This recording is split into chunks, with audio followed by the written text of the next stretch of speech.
Good evening all friends. जैसे कि सब बच्चे बोल रहे थे कि सर फोर्थ सेम के भी कुछ इंपॉर्टेंट क्वेश्चन बना दो अडल्ट हेल्थ नर्सिंग के, तो मैंने आज आपके लिए कुछ अडल्ट हेल्थ नर्सिंग के फोर्थ सेम के इंपॉर्टेंट क्वेश्चन बनाए अकॉर्डिंग टू यूनिट। तो आप प्लीज उनको नोट डाउन करें, ठीक है। मैं आपको बता रहा हूँ अकॉर्डिंग टू यूनिट। तो जैसे आपके फर्स्ट यूनिट है ईएनटी डिसऑर्डर। ईएनटी डिसऑर्डर में जो आपके इंपॉर्टेंट क्वेश्चन है उनमें आपको ओटाइटिस मीडिया का क्वेश्चन बहुत बार रिपीट हुआ है और लॉन्ग क्वेश्चन भी पूछा गया है। तो आप एक बार ओटाइटिस मीडिया अच्छे से पढ़ के जाए। उसके साथ में आपको मेनियर डिजीज पढ़नी, मेनियर डिजीज के साथ में आपको हियरिंग एड्स पढ़नी। हियरिंग एड्स आपको कई बार पूछ लेते हैं, ठीक है। उसके साथ में आप डीपनेस पढ़ के जाना। डीपनेस शॉर्ट नोट में पूछते हैं, ठीक है। वेरी शॉर्ट में डीपनेस की डेफिनेशन पूछ सकते हैं आपको। उसके अलावा आपको नोज की बात करें तो नोज में आपको एपिस्टेक्सिस पढ़ के जाना है। एपिस्टेक्सिस के बारे में पूछते हैं, साइनोसाइटिस के बारे में पूछ सकते हैं। उसके अलावा राइनाइटिस और डेविएटेड नेजल सेप्टम डीएनएस, इनके बारे में आपको पढ़ के जाना है। उसके अलावा अगर बात करें थ्रोट में तो इसमें आपको फेरेंजाइटिस, उसके अलावा लेरिंजाइटिस और लेरिंजियल ब्लॉकेज के बारे में पूछ सकते हैं, ठीक है। तो थ्रोट में आपको फेरेंजाइटिस, उसी के साथ लेरिंजाइटिस और लेरिंजियल ब्लॉकेज पूछते हैं, तो ये पढ़ के जाना है। बात करें यूनिट सेकंड जो है आपके आई डिसऑर्डर की, तो आई डिसऑर्डर में जो लॉन्ग क्वेश्चन बनेगा वो बनेगा आपके कैटारेक्ट और ग्लूकोमा से। कैटारेक्ट और ग्लूकोमा आपको लॉन्ग क्वेश्चन में पूछ सकते हैं।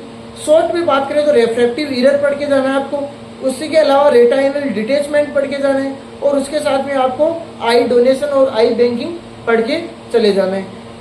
बात करते हैं यूनिट थर्ड जिसमें जेनाइटो यूरिनरी सिस्टम। इसमें आपको यूटीआई के बारे में 100% पढ़ के जाना है। शॉर्ट नोट्स में आपको पूछा जाएगा यूटीआई। उसके साथ में आपको बीपीएच बिनाइन प्रोस्टेट हाइपरप्लेजिया के बारे में पढ़ के जाना है।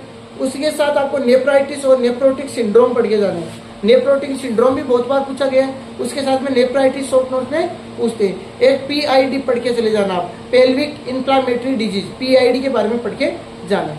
यूनिट फोर्थ जिसमें आपको मेल रिप्रोडक्टिव सिस्टम के रिगार्डिंग पढ़ के जाना है। इससे ज्यादा लॉन्ग क्वेश्चन कोई नहीं आता है, कई बार शॉर्ट नोट्स में आपको पूछ लिया जाता है, जिसमें आपको एपिडाइमाइसिस, उसके साथ में गायनेकोमेस्टिया और इनफर्टिलिटी पढ़ के जाना है। 3 चीज पढ़ के चले जाना, इनफर्टिलिटी, गायनेकोमेस्टिया और उसी के साथ में आपको एपिस्पाडियासिस और जो हाइपोस्पाडियासिस वो दे के जाना है, ठीक है।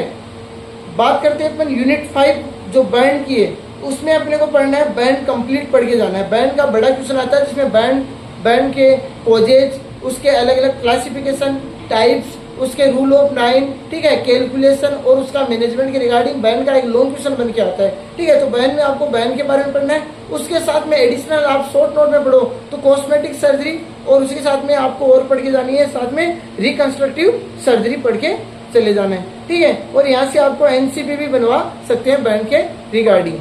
बात करते हैं अपन आगे जो आपके नर्वस सिस्टम है उसमें से, तो यहाँ से एक लॉन्ग क्वेश्चन जरूर बन के आता है। हर बार हर एग्जाम में आपको लॉन्ग क्वेश्चन देखने को मिलेगा नर्वस सिस्टम से। तो इसमें नर्वस सिस्टम में आपको सीवीएस जो है वो पढ़ के जाना है। इसके अलावा आपको हेड इंजरी और सीवीए, ठीक है, हेड इंजरी पढ़नी है। उसके अलावा सीवीए पढ़ना, आपको सीवीए का लॉन्ग क्वेश्चन आएगा या हेड इंजरी का लॉन्ग क्वेश्चन आएगा, ठीक है। उसी के साथ में आपको मेनिंजाइटिस पढ़ के जाना है। उसके साथ में आपको सीजर्स के बारे में पढ़ना है। बेल्स पाल्सी का शॉर्ट नोट्स आ सकते हैं। एल्जाइमर डिजीज और पार्किंसन डिजीज में शॉर्ट नोट्स पूछ सकते हैं। इसके अलावा आपको मास्टेनिया ग्रेविस के बारे में पूछ सकते हैं। तो ये सारे शॉर्ट नोट्स है जो आपको एक बार पढ़ के जाने हैं। बात करते हैं यूनिट नंबर 7 ऑन्कोलॉजी। ऑन्कोलॉजी में आपको पढ़ के जाना है warning sign of cancer. Short notes में कई बार आपको पूछते हैं वार्निंग साइन ऑफ कैंसर, तो वार्निंग साइन ऑफ कैंसर आप पढ़ के चले जाना। उसी के साथ में आपको और बात करें तो आपको एक टीएनएम क्लासिफिकेशन होता है जिसमें आपको टीएनएम क्लासिफिकेशन के रिगार्डिंग पढ़ के जाना है कि इसमें जो T1 T0 ये क्या डिनोट करते हैं, ठीक है। तो टीएनएम क्लासिफिकेशन आपको पढ़ के जाना है। उसके साथ में कैंसर में आपको ब्रेस्ट कैंसर, सर्वाइकल कैंसर, ये दोनों कैंसर अच्छे से पढ़ के जाना। उसके साथ में लंग्स कैंसर एक पढ़ के चले जाना, ठीक है।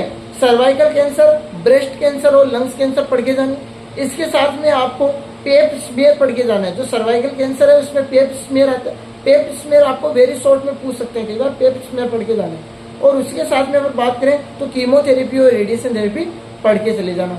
कीमोथेरेपी और रेडिएशन थेरेपी भी पूछते हैं। बात करें 8th यूनिट डिजास्टर की, तो डिजास्टर से एक लॉन्ग क्वेश्चन भी आता है, शॉर्ट नोट्स भी आ सकते हैं। तो डिजास्टर का मैनेजमेंट, डिजास्टर और उसके टाइप पढ़ के जाने हैं आपको, ठीक है। उसके साथ में रोल ऑफ नर्स पढ़ के चले जाना कि डिजास्टर में एक नर्स के क्या रोल होते हैं, और उसी के साथ में आपको ट्राइस सिस्टम पढ़ के जाना है। जो ट्राइस सिस्टम है वो आपको पढ़ के जाना है। फिर बात करते हैं 9 यूनिट जो ऑक्यूपेशनल आपके डिजीज है, इनमें आपको 2-4 डिजीज है वो पढ़ के चलने से बेगोसिस है।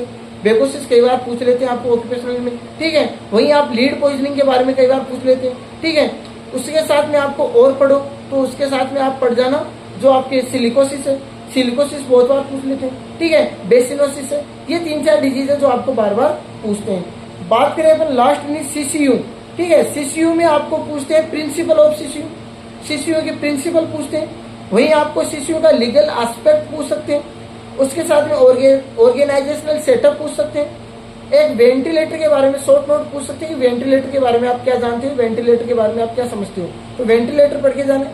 वेंटिलेटर के साथ में आप और पढ़ सकते हो कार्डियक मॉनिटर, ठीक है। और कुछ इमरजेंसी ड्रग है, जो इमरजेंसी ड्रग है वो आप पढ़ के चले जाना। और उसके साथ में एक लास्ट क्वेश्चन है जो इन्फेक्शन कंट्रोल है, वो कैसे कर सकते हो आप आईसीयू में, वो पढ़ के जाना है।